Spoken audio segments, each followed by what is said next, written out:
Sunni Muslims follow the four madhabs. Shia Muslims follow the path of the 12 Imams, especially Imam Ja'far al-Sadiq. That's an unfair comparison. The source of our religion is from the Prophet ﷺ and his hadith, and the source of your religion is from the Imams and their hadith. For us, the original source is the Prophet ﷺ because our hadith actually goes back to the Prophet. For you, it's the Imams because your hadith go back to the Imams and not the Prophet. Another Umri lying as usual, and he's got so much la'na on his face that the guy has to blur it out. Anyway, Sunni narrations compiled in the 3rd century, 200 plus years after the Prophet ﷺ, have isnad that go through companions loyal to the first 3 khulafa. That's the first point.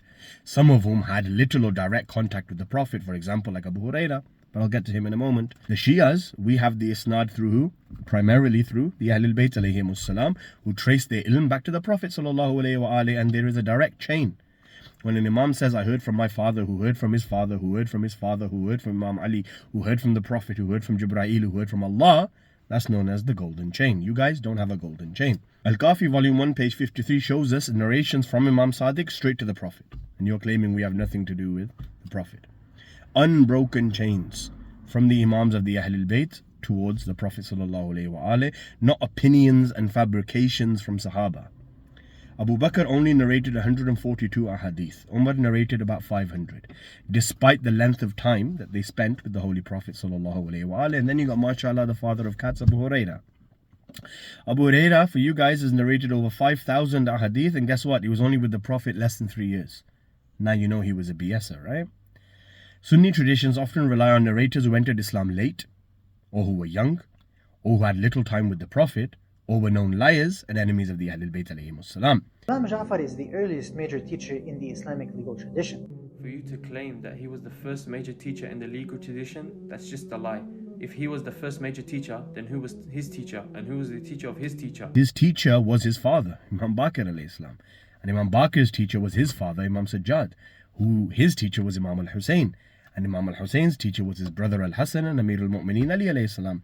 And Imam Ali's teacher was who? The Prophet. And the Prophet's teacher was Allah. The Prophet ﷺ. Sallallahu alayhi wa alihi wa sallam.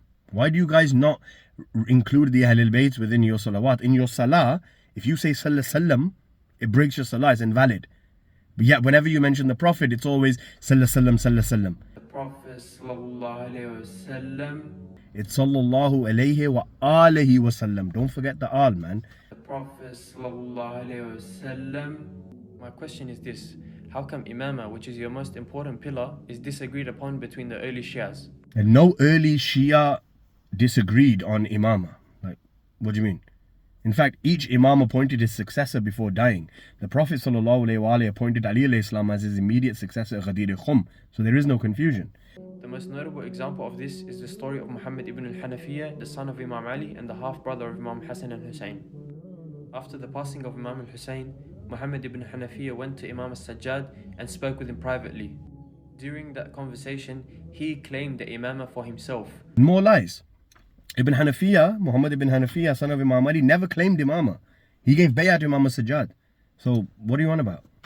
According to the Shia, the belief in the Imam of your time is something that's obligatory upon you, and if you don't do it, then you're a kafir. Not just Shia, every Muslim accepts the hadith of the Prophet ﷺ, where he said, anyone who dies without knowing the Imam of their time dies a death of Jahiliyyah. So my question is, O Umri, who is the Imam of your time? And if you don't know your Imam, you're going to die as a kafir.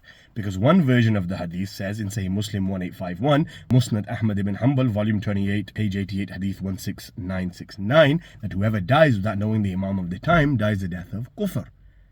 So who's your Imam? We've got our Imam, the 12th Imam. We know, we recognize. Who's your Imam? You don't know? You're a kafir. The Prophet ﷺ